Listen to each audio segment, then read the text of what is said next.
Mahigpit pa rin ang seguridad sa buong compound ng Resorts World Manila kasunod ng pag-atake kahapon ng madaling araw. At marami pa rin po sa mga kababayan natin ang matindi ang paghihinagpis, lalo't yung kanilang mga mahal sa buhay, yung labi ng kanilang mga mahal sa buhay ay hindi pa rin nila na iuuwi hanggang sa mga oras na ito.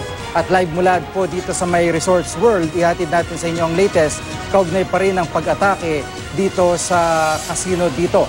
Samantala, nananatili pong mahigpit ang seguridad dito sa palibot ng Resorts World kasunod nga po ng pag-atake sa kanilang casino at kung saan nananatiling nakakordon ang area dahil sa patuloy na isinasagawang investigasyon. Sa mga sandaling ito, nagpapatuloy din ang press conference ng NCRPO kaugnay po ng insidenteng ito at pinapakita doon ang video kung paano nakapasok ang suspect na sakay lamang ng isang taxi at agad itong sumunod o lumusot sa may ikalawang palapag ng gusali at nagtuloy-tuloy na nga po sa kanyang pag-atake.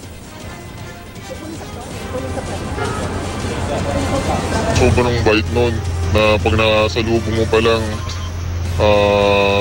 mag-hi na siya, good afternoon sir. Nagkatulakan para kasi nagmamadali lahat para makalabas doon sa second floor, doon sa pintuan ng second floor exit.